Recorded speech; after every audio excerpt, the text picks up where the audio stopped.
bom dia, feliz sábado a todos. Mais uma vez vamos então recapitular a lição da Escola Sabatina. Nós estamos neste novo trimestre com as alusões a imagens, símbolos e como estudar as profecias bíblicas. É fantástico, é um estudo muito, muito interessante, com com toda uma série de temas que são um bocadinho diferentes do que estamos normalmente a estudar, por isso vale a pena investirmos e estudarmos e tentarmos perceber o que temos aqui pela frente.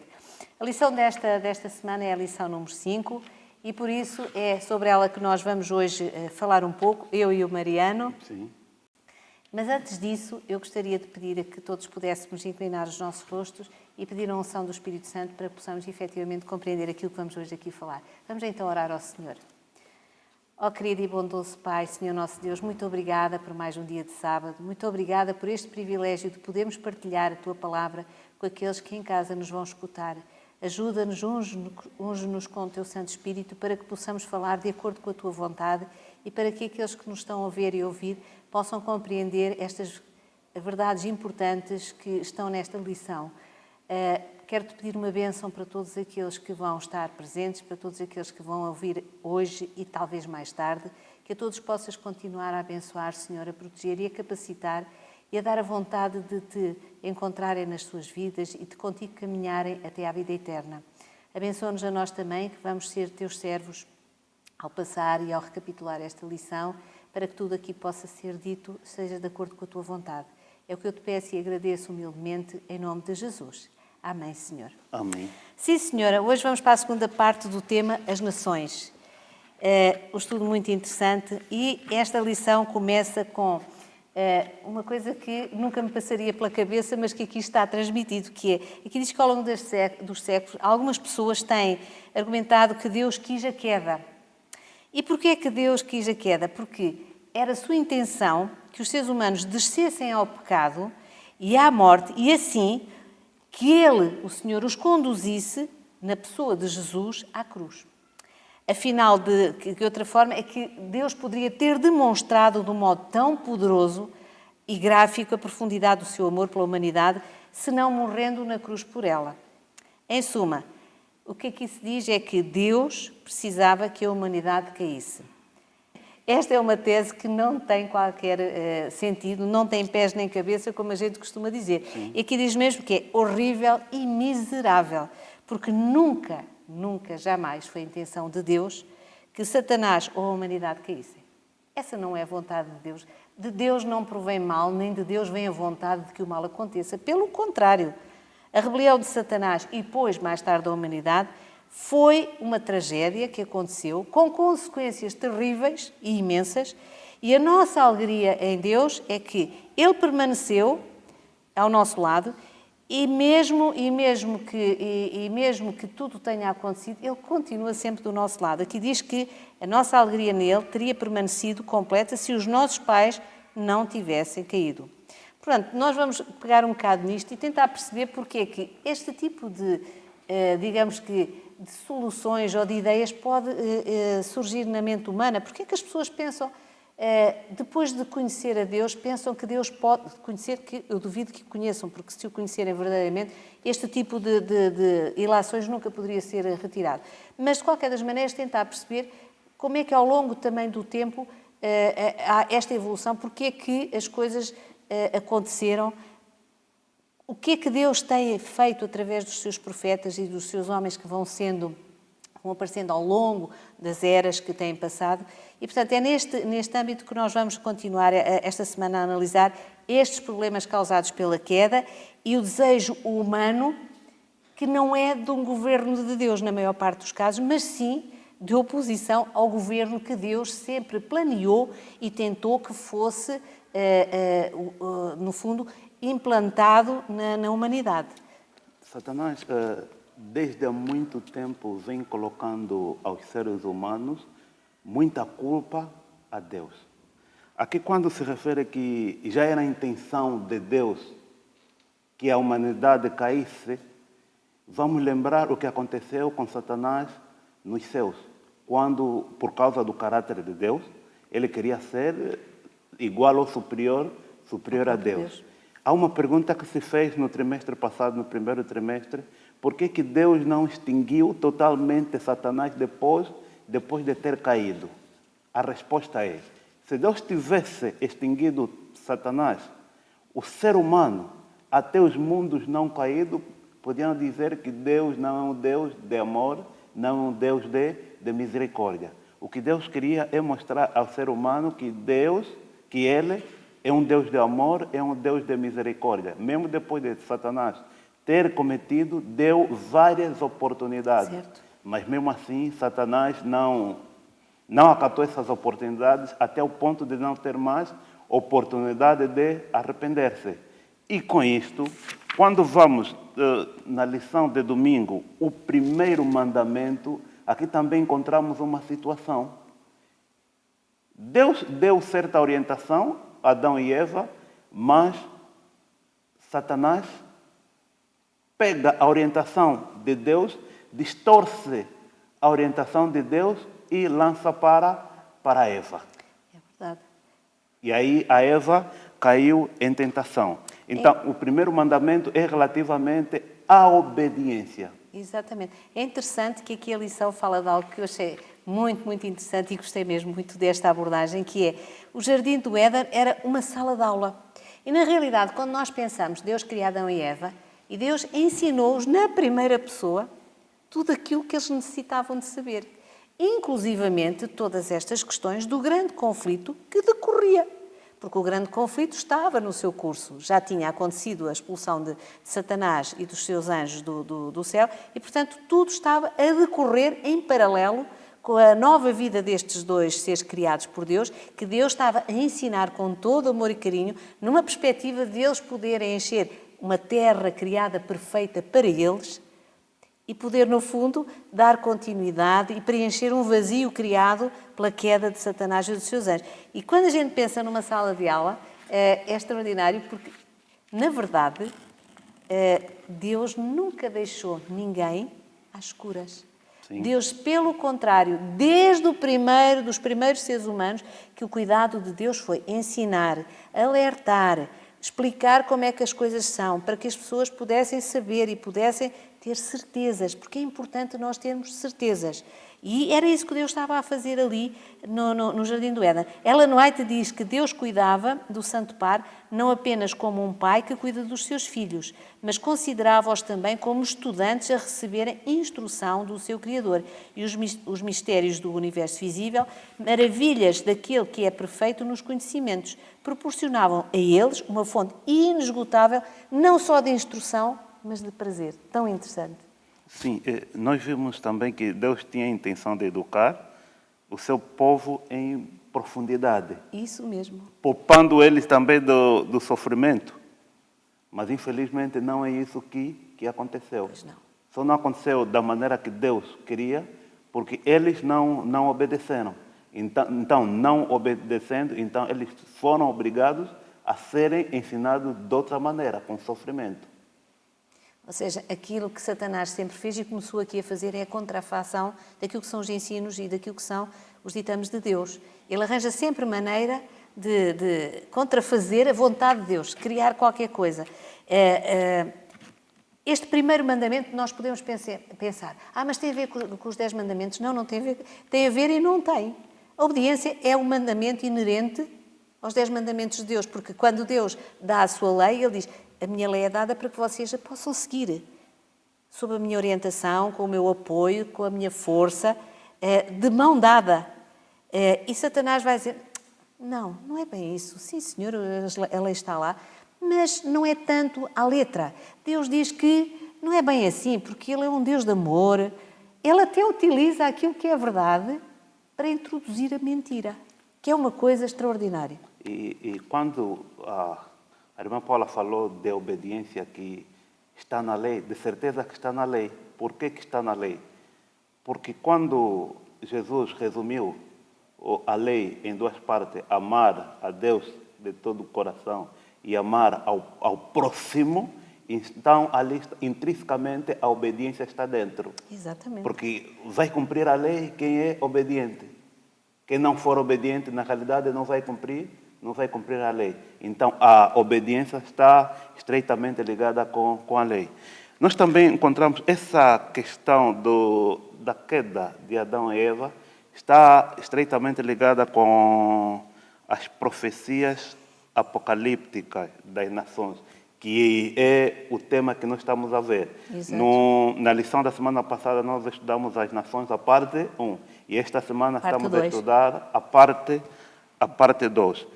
Tanto a queda de Adão e Eva, assim como as quedas que se referem nas profecias apocalípticas, nos mostram o tropeço e o fracasso dos homens em quererem substituir Deus.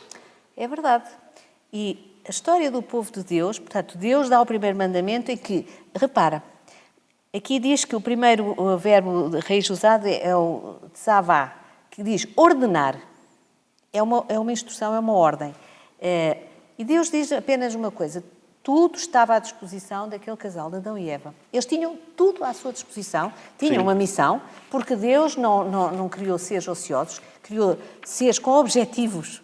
Eles tinham um objetivo. Qual era o objetivo? Cuidar de tudo aquilo que Deus lhe tinha dado, cuidar dos animais, cultivar, ter as suas coisas, tudo em ordem. E eles sentiam-se felizes com isso, porque tinham um objetivo de vida. Todos temos que ter.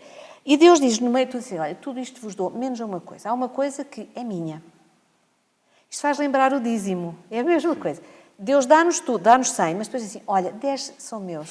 Apenas 10. Apenas 10. E aqui Deus diz assim: olha, está aquela árvore é minha. Não podem comer dela. Podem comer todas as outras. Aquela não, aquela é minha. Guardem-na, cuidem dela, mas é minha. Não usem aquilo que ela dá.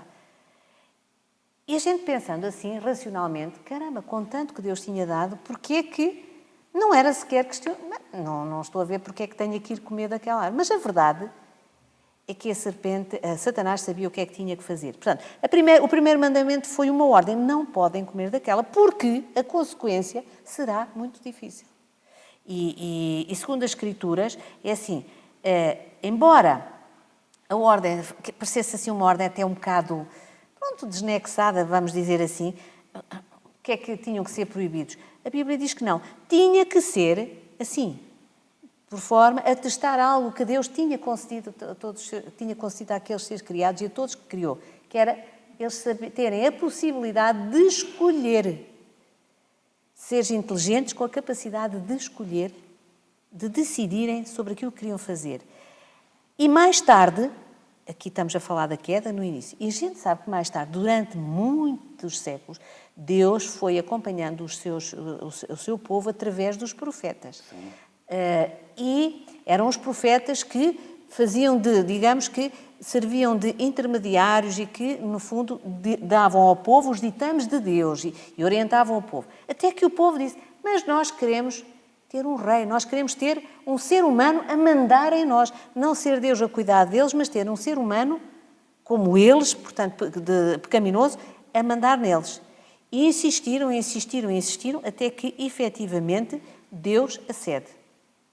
E milénios mais tarde, estamos a falar até o dia 2, temos vindo a ver o que é que tem sido esta escolha terrível que o povo fez e que Deus acabou por aceder, porque Deus tem que nos ensinar. Nós continuamos numa sala de aula. Sim. Continuamos a aprender. E Deus tem que nos ensinar, às vezes, da maneira menos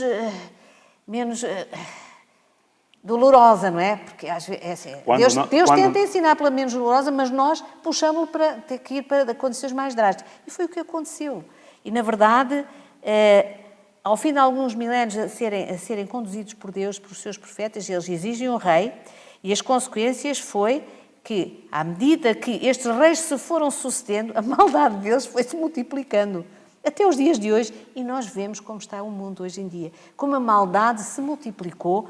Nós sabemos que muita coisa já aconteceu desde esta altura, desde o primeiro rei, Saul, até aos dias de hoje, mas na verdade nada melhorou. Tudo tem vindo a piorar constantemente. Isto é quase uma sucessão. Séculos de sujeição, em vez da liberdade dada da primeira vez no Éden, tornar-se-iam uma nova sala de aula onde corações dispostos poderiam testemunhar o contraste impressionante entre os reinos deste mundo e o reino de Deus. Ou seja, se Adão e Eva, neste momento, pudessem vir aqui e mostrar o que era a orientação de Deus, o que era o governo de Deus sobre o mundo quando eles estavam, e ver o que está agora, eu acho que tinham um ataque cardíaco e morriam na mesma. Porque é assim, é tão diferente. A iniquidade tem-se multiplicado de tal maneira, a maneira tortuosa como o ser humano funciona hoje em dia, o egoísmo, a maldade, é uma coisa extraordinária. Todos eles, todos os governantes até hoje, e do tempo dos reis também era tudo, em princípio, para o bem do povo. E raramente isso aconteceu. Houve reis bons. E porquê é que eles eram bons? Bons, entre aspas. Eram bons porquê? Porque se deixaram orientar por Deus. Porque deixaram que Deus os conduzisse na sua missão de governar o povo, de orientar a nação. Esses trouxeram bem ao povo de Deus. Todos os outros trouxeram, foi desgraça. E nós vamos ver isso porque, desta forma, o povo de Deus passou a ser subjugado por outros povos, porque cada vez que se afastavam de Deus, Deus deixava as coisas andar. Porque eles tinham que aprender, como nós também temos que aprender. E sabemos que, após várias subjugações, todos eles, o povo de Deus passou a ser um povo cativo, o povo escravo. Mas é que até hoje continuamos a ser um povo escravo do pecado também. Eles foram cativos de outras nações, eles foram cativos durante muito tempo, durante séculos, de algumas nações. Eles tiveram 430 anos cativos dos egípcios. Okay. A nossa lição, mais adiante, estaremos a falar do Nabucodonosor, mas nessa lição de domingo, o primeiro mandamento também faz referência que quando os reis de Israel se tornavam cada vez mais perversos, aí o povo também se tornava cada vez mais mundano. Exatamente, porque seguiam, a orientação vinha de cima. Sim, a orientação vinha de cima. E agora nós temos o livro de Daniel 2. Estamos outra vez numa época em que o povo está cativo, desta feita, cativo dos babilónios, e sabemos que foi complicado. Israel sofreu, já não havia as 12 tribos, já tinha sido, o reino de Deus tinha sido já completamente destruído. Havia o reino do sul, que era Judá e Benjamim, portanto, e agora estamos aqui numa altura em que Israel, que Judá é assolado pelos babilónios. Eles fazem três investidas militares, e em todas elas levam pessoas cativas para a Babilónia. Começaram pelos mais importantes, pelos mais, de linhagem, não é? Sim. E foram sucessivamente levando o que havia de bom do povo, incluindo, logo na primeira invasão que eles fazem, levam algo que era muito sagrado para o povo de Deus, que eram todos aqueles instrumentos, todos os utensílios que existiam dentro do tabernáculo, dentro do santuário. E vemos como o povo de Israel é humilhado. O povo de Deus é o povo de Deus. É humilhado porquê? Porque largou a mão de Deus. Porque permitiu que a vontade dos homens prevalecesse sobre a orientação e a vontade do próprio Deus, que queria estar sempre do lado deles, escolheu-os e queria estar do lado deles, e eles não permitiam isso. Queriam um rei, queriam ser como os outros, e o que eles trouxeram foi apenas a maldição e a destruição e o sofrimento. E em Daniel 2 fala-nos nisso, porque Daniel fala na primeira pessoa dessa situação de cativeiro em que ele participou, não é? E que faz com que ele e muitos judeus tenham tido problemas terríveis. Depois de Nabucodonosor ter o sonho, algo interessante, depois de ter chamado encantadores, depois de ter chamado magnos, astrólogos, para que explicassem o sonho que ele tinha, o interessante é que ninguém conseguiu explicar. Mas quando Daniel teve essa oportunidade soberana de apresentar realmente quem é Deus, no verso 27 do capítulo 2, respondeu Daniel na presença do rei e disse: o mistério que o rei exige, nem encantadores, nem magos, nem astrólogos o podem revelar ao rei. Mas há um Deus no céu, o qual revela os mistérios, pois fez saber ao rei Nabucodonosor o que há de ser nos últimos dias. aqui Daniel mostrou a Nabucodonosor que podia procurar qualquer pessoa que quisesse, mas se não procurasse a Deus, não poderia conseguir saber aquele sonho. E Daniel explicou a Nabucodonosor o que aquele sonho significava. E Daniel começou a explicar. Daniel foi claro em dizer que o ouro, a cabeça de ouro, era o próprio Nabucodonosor. Era aquele reinado. Mas, infelizmente, mais adiante, o que aconteceu? Da mesma maneira que muitos no passado abandonaram Deus e queriam fazer coisas superiores a Deus, queriam mostrar que eles podem fazer muita coisa sem Deus, Daniel, ou Nabucodonosor, ao receber a interpretação do sonho de que ele era a cabeça de ouro, o que fez? Fez uma estátua totalmente de ouro. Porquê? Porque não queria aceitar que aquilo que ele achava...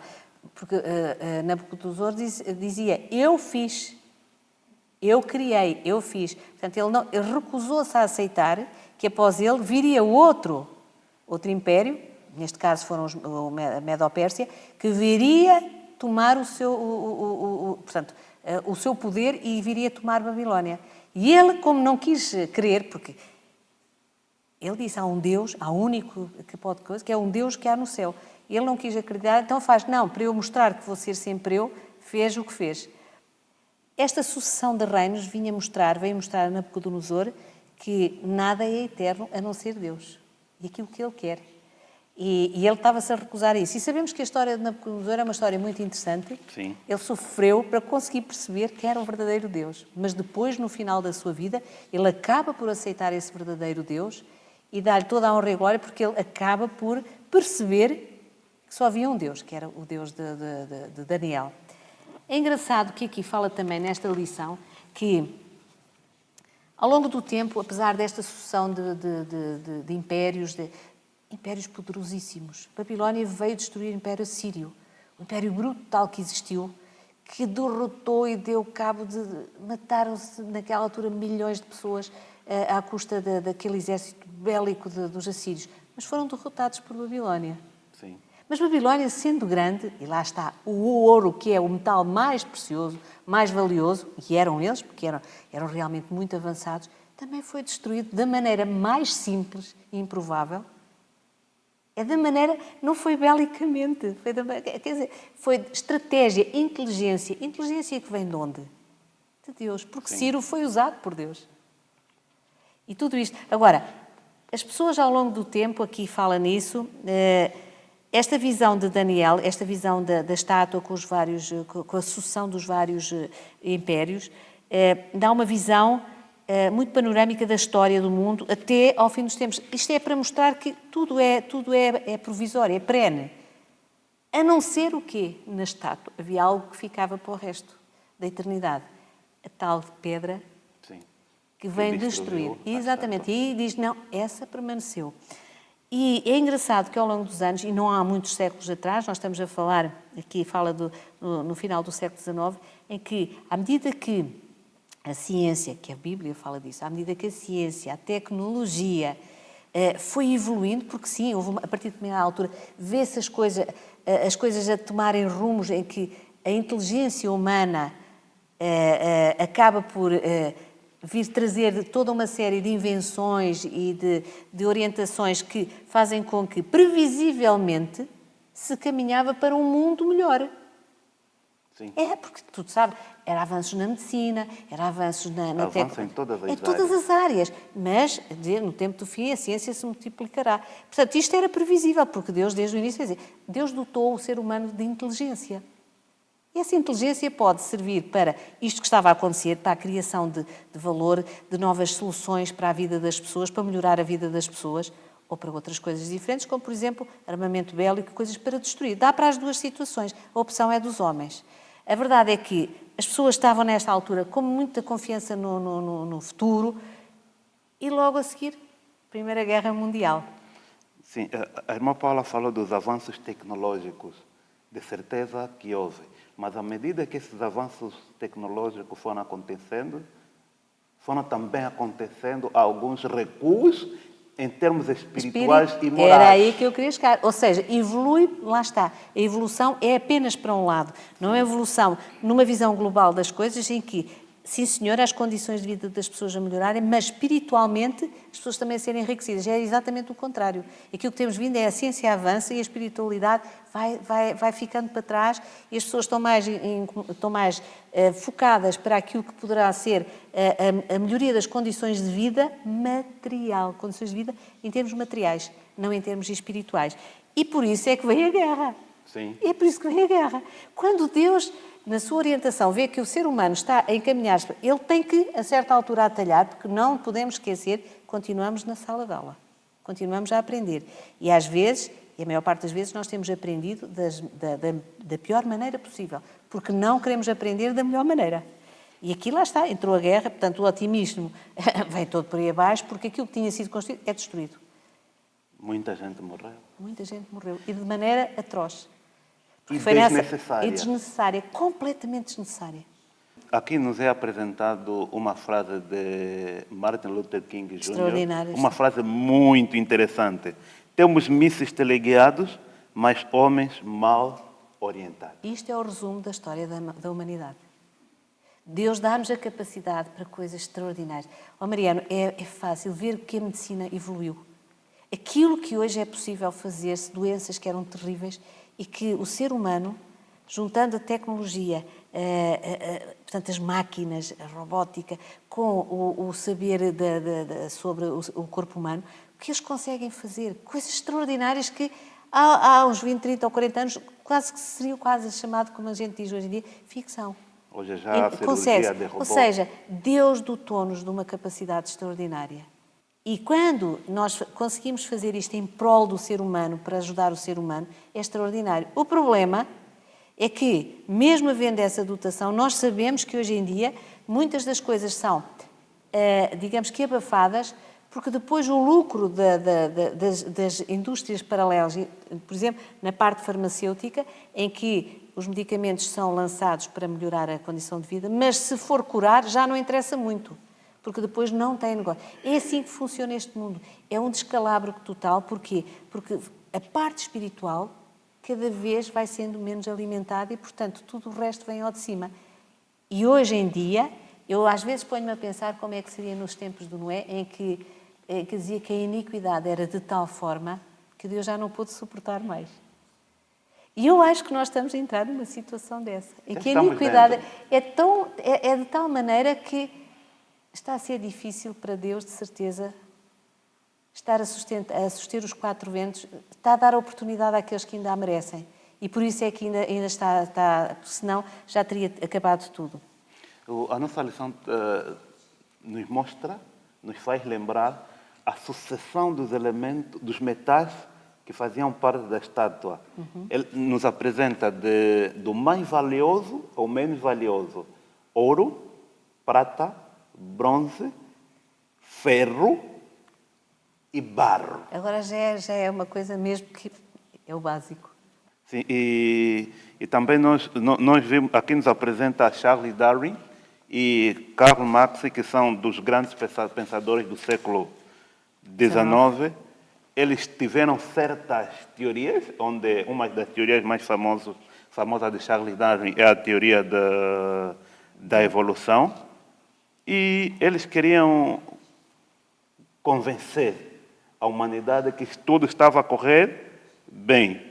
Tudo estava a correr de uma forma que tudo poderia estar para o melhor. Mas se analisarmos atualmente, não é o que está a acontecer. Muitas situações que estão a acontecer agora, há muito tempo atrás, já não acontecem. É verdade, é verdade. A seguir, nós vamos continuar aqui um pouco a ir buscar alguma informação ao livro de Daniel. No fundo, sim, porque é no livro de Daniel que nós vemos esta sucessão de todos estes impérios, de todas estas nações. E agora passa a lição para... Nós vimos o sonho de Nabucodonosor, mas agora é engraçado. Deus primeiro põe o sonho na mente de Nabucodonosor, mas agora vai ser a Daniel, o seu enviado. E é interessante que o sonho que Daniel tem fala das mesmas coisas do sonho de Nabucodonosor, mas Deus vai dando mais pormenores. Não tem a estátua. Agora aparecem uns animais. Sim.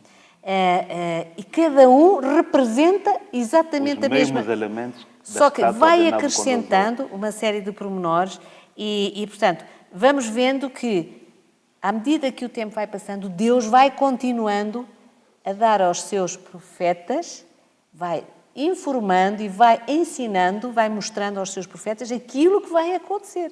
Porque Deus diz que nada do que irá acontecerá sem que primeiro Ele informe os seus profetas. Para quê? Sim.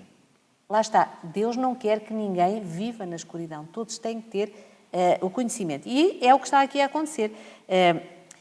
E aqui continuamos a ver esta luta pelo poder. Lá está.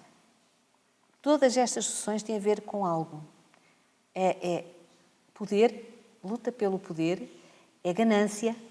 Todas as características que um ser humano pode ter que nada tem a ver com as características do Espírito, do Espírito Santo. Porque nós ou estamos para um lado ou estamos para o outro. E aqui o que estamos a ver é que, ao longo do tempo, o que tem sido desenvolvido não são os frutos do Espírito, mas ao contrário. E lá está a ganância, a sede de poder, a maldade, a iniquidade, tudo isso a ser desenvolvido. Em Daniel 7 mesmo, quando nos apresenta os 4 animais, o leão, urso, leopardo e O animal horrível, espantoso, com muita força, Daniel ficou mais preocupado com esse 4º animal. Ele queria saber muito mais sobre o 4º animal. Sim, porque ele do primeiro já sabia. Já tinha a noção. Se formos no versículo 23 do capítulo 7 de Daniel, então ele diz: o 4º animal será um 4º reino da terra, o qual será diferente de todos os reinos, e devorará toda a terra, e a pisará aos pés, e a fará em pedaços. Os 10 chifres correspondem a 10 reis que se levantarão naquele mesmo reino, e depois dele se levantará outro, o qual será diferente dos primeiros, e abaterá a três reis. Esse 4º animal tinha 10 chifres. Dentre esses 10 chifres, no centro saiu um chifre. E esse um chifre que saiu destruiu os três chifres. Aqui está a nos dizer que esses 3 chifres também são 3 reis. Então, esse estrago que se refere aqui, que tipo de estrago estamos a falar? Estamos a falar de estrago em termos espirituais, em termos doutrinários, estragos em termos bíblicos e em termos teológicos. Nós sabemos o que aconteceu relativamente à Sagrada Escritura.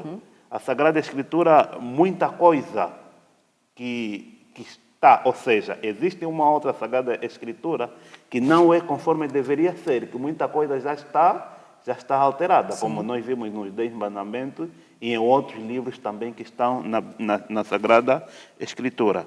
Então, mais uma vez volto a dizer que sempre que a humanidade busca um governo independente de Deus, as consequências são desastrosas. Terríveis, é verdade. As consequências são terríveis. Nós vimos o que aconteceu na semana passada, na lição número 4, nós vimos o que aconteceu com a construção da Torre de Babel. O povo decidiu unir-se para contrapor a Deus. Vimos o que aconteceu. Não foi preciso muita coisa, era só Deus colocou só a situação de línguas diferentes. Foi o suficiente para desfazer. Porque um lhe mandavam uma coisa, ia buscar outra, em vez de construir, todos estavam em problemas. Então, decidiram afastar-se. Só tiveram consequências desastrosas porque eles decidiram afastar-se de Deus e lutar contra Deus. É fazer uma afronta. E lá está, ao longo de toda a história do povo de Deus, na realidade, cada vez que, e aquilo que tinhas dito há bocado, cada vez que o rei que governava era um mau rei, o povo tornava-se mau também. Seguiam a coisa. Quando o rei era um rei que seguia a vontade de Deus, tudo corria bem. Mas é engraçado que esta decisão do povo de Deus de querer viver como viviam os gentios, como viviam os outros povos, teve uma consequência terrível. Então, se queres viver como os gentios, vais ter as mesmas as consequências da maneira como eles vivem. Eles tinham escolhido viver e, portanto, iam viver com e sob a influência deles. Porque eles tiraram Deus da equação. Sim. Eles tiraram Deus da equação. E, portanto, a partir do domínio babilónico, o povo da aliança nunca mais, diz aqui, nunca mais gozou de uma autonomia completa ou duradoura. Nunca mais. Esta perda da autonomia do povo de Deus, hoje, persistirá até quando? Até ao fim dos tempos, quando Cristo for finalmente restaurado e no seu lugar do direito como nosso Rei. Só quando Jesus voltar e assumir. Ou seja, só no final do tempo da humanidade é que voltamos a ter esta restauração. Então, ou seja, esta é uma lição, a lição mais longa, na qual muitos vão chumbar. Com isto, podemos dizer que o reino de Deus é a única esperança que existe. É verdade. Agora, aqui fala entre a terra e o mar. Aqui, quer em Apocalipse, quer aqui no livro de Daniel, fala-se muito da terra e do mar. Sim. As bestas que saem do mar, as que vêm da terra, fala muito disso. E é engraçado que, quando nós, na Bíblia, quando vamos ver estas imagens de terra e do mar, principalmente daquilo que são as profecias, como disse há pouco Daniel e de Apocalipse, estes símbolos da terra e do mar são situações muito contrastantes. Normalmente, quando se fala, simbolicamente, quando se fala da terra e do mar, a terra representa normalmente um mundo organizado, um mundo tranquilo. O mar não. O mar representa a confusão, sim, representa coisas terríveis, tumultos. Portanto, há aqui um contraste. No fundo, o mar representa as nações, representa o mundo em si. E é engraçado que este pensamento de que a Terra é um lugar de estabilidade, estabelecido no governo, só pode ser no governo de Deus, porque apenas no governo de Deus nós teremos estabilidade. O mar representa toda a instabilidade das nações que são estabelecidas sobre o quê? Sobre a ação humana, sobre a alçada dos homens, sobre o orgulho dos homens. E o que é o orgulho dos homens? Aquilo que afastou Satanás do céu, que fez com que Satanás fosse afastado do céu. Ou seja, a vontade de substituir o próprio Deus e de fazermos a parte de Deus na nossa vida. E isso é desastroso.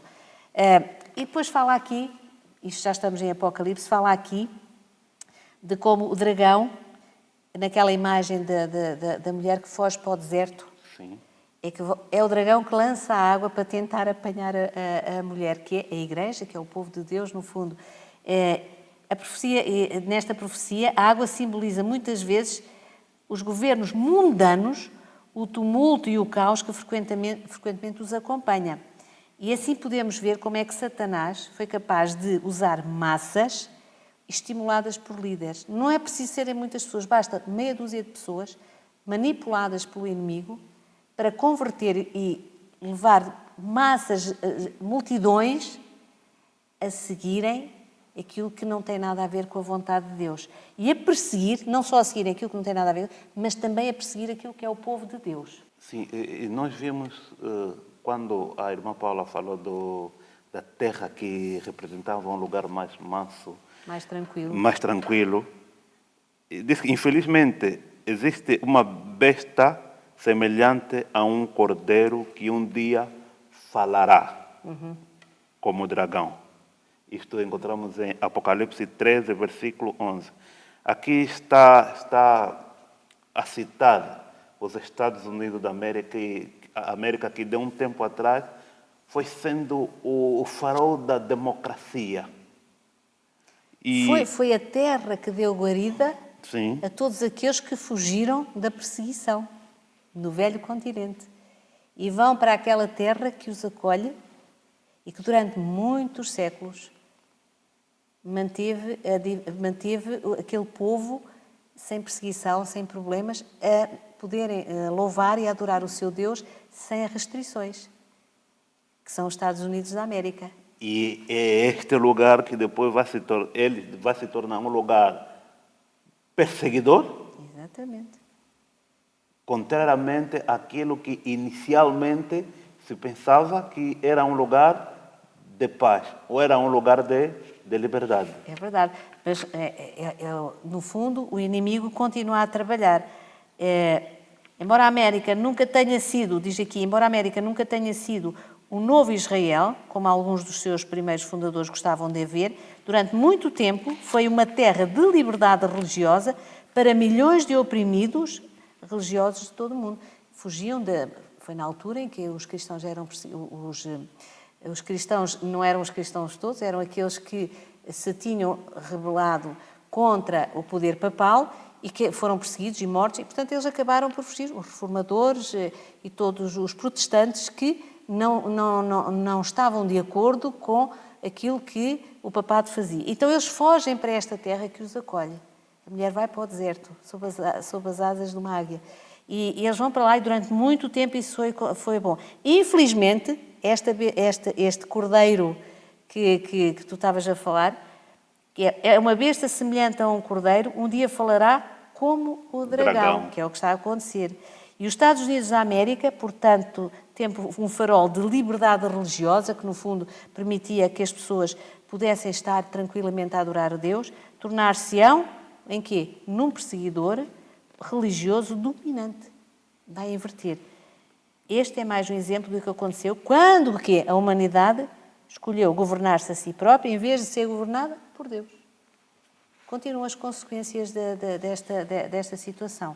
E agora fala da igreja remanescente que nasceu neste novo mundo. Profetizar de novo, Apocalipse 10, verso 1 até o verso 11. Deus não para, Deus não está distraído, Deus tem tudo controlado desde o início.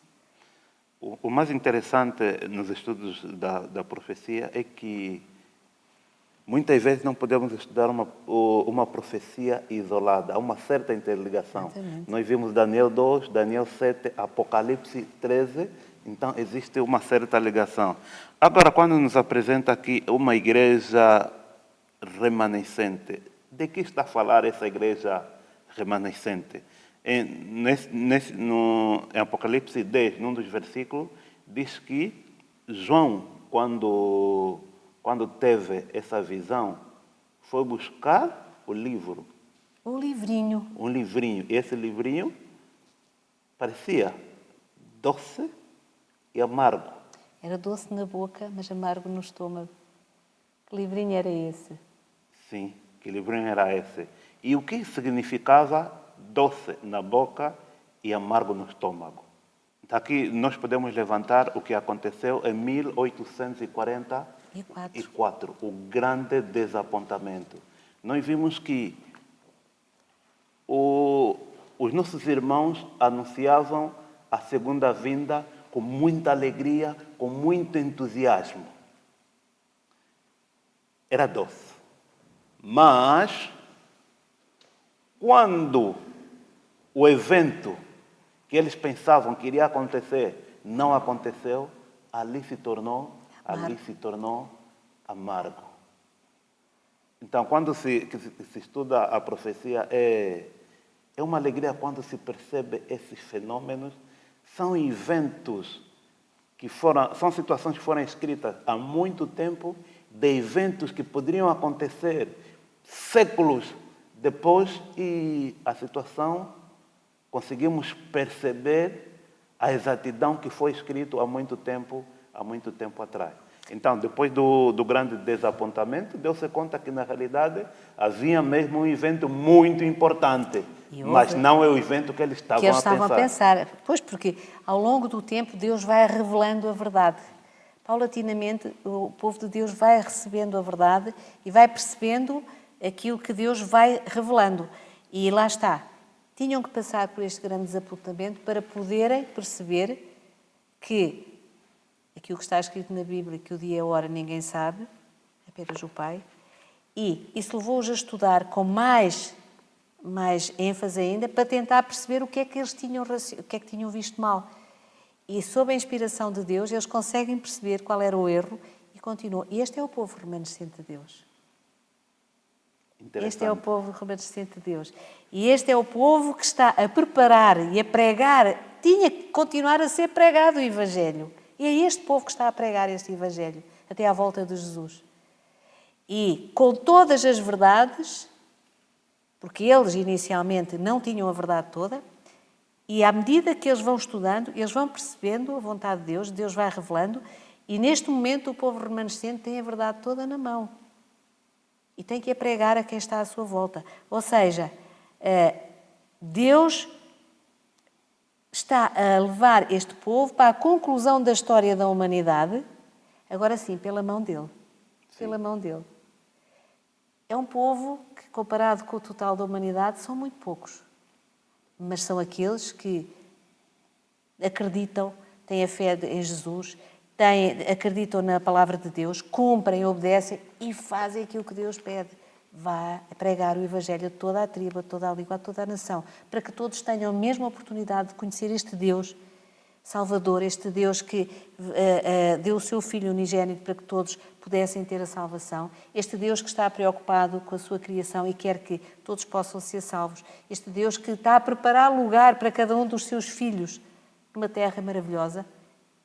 Isto tem que ser pregado, tem que se dar esperança, porque o povo hoje, o mundo hoje é um mundo desesperado, que vive envolvido numa correria, numa azáfama do dia-a-dia, para não se lembrar daquilo que os incomoda. Portanto, vivem quase que, como a gente costuma dizer, que tipo como as pessoas que durante a noite caminham, como é que se chama, são sonâmbulos, vivem num sonambulismo que nem se apercebem da realidade.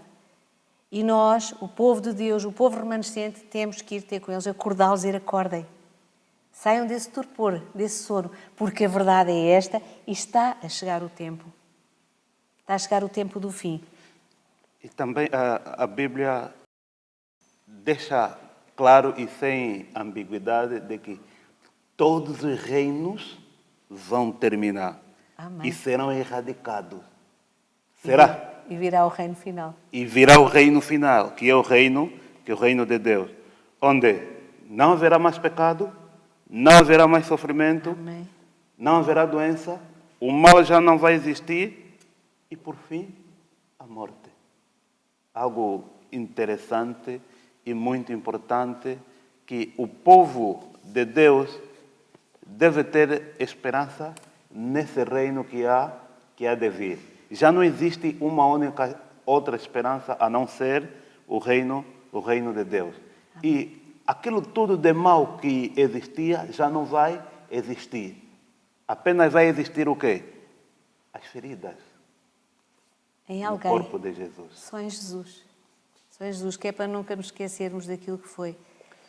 E para terminar, a irmã Paula tem algo para deixar como resumo nesta lição?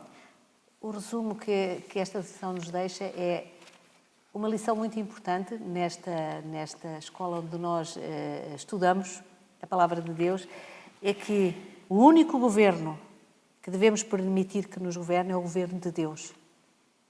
Porque foi assim que Deus quis desde o início, desde que nos criou. Este é o governo que nos permite uma vida de felicidade junto ao nosso Criador, conforme tu acabaste de dizer, sem dor, sem morte. Jesus venceu a morte. Jesus pagou por nós e venceu a morte. E nós deu-nos esta oportunidade. Este Deus amoroso, apesar de todos os eventos que a humanidade tem sofrido ao longo dos milénios, Ele continua a zelar pelo seu povo, por aqueles que lhe são fiéis, e continua a garantir a cada um daqueles que o amam um lugar ao seu lado, numa pátria diferente, numa pátria maravilhosa, como Ele sempre quis desde o início. Por isso, fica aqui o alerta. O grande conflito tem a ver com quem nós adoramos. Eu espero que a nenhum de nós resta dúvida que aquele a quem temos que adorar é aquele que nos criou, é aquele que nos mantém, é aquele que nos ajuda e nos acompanha nas dificuldades desta vida, neste mundo. E é aquele que nos garante a nossa libertação do pecado, que nos garantiu através do sangue de Jesus e que quer que nós estejamos com Ele por toda a eternidade, num mundo maravilhoso, tal como Ele o preparou. que a nossa escolha não seja qualquer dúvida, não tenha qualquer dúvida que seja por este Deus que nos ama e que nos quer bem. E nunca por aquilo que o mundo pode oferecer, porque aquilo que o mundo pode oferecer é completamente... É provisório, não tem qualquer... Não tem tempo, não tem fundamento. São coisas que são temporárias, não são para toda a eternidade. Portanto, a escolha é nossa e eu peço que, se alguém tem dúvida, por favor, continue a estudar a Bíblia, continue a deixar que o Espírito Santo oriente a sua vida para compreender que só há uma escolha. E essa escolha é por Jesus. Obrigado, irmã Paula. Para o irmão que nos assiste, obrigado por participar conosco. Esperamos que possamos estudar continuamente a Sagrada Escritura, porque aprende-se todos os dias, conforme já foi estudado aqui. A cada dia que passa, nós estamos numa escola. Então, para terminar, vamos orar. Oremos, nosso Deus, nosso Pai está nos céus, obrigado pelo seu amor, obrigado porque o Pai nos deu entendimento para estudar a sua palavra. Esperamos que não possamos substituir Deus, não possamos abandonar Deus, tal conforme os outros fizeram no passado, mas muito pelo contrário, possamos colocar Deus em primeiro lugar. Porque o reino de Deus é o único que vai restar diferente dos outros reinos. Amém. Esteja conosco, perdoe nossos pecados, em Jesus nós oramos. Amém. Amém. Continuação de um feliz sábado. Até à próxima semana. Até a próxima.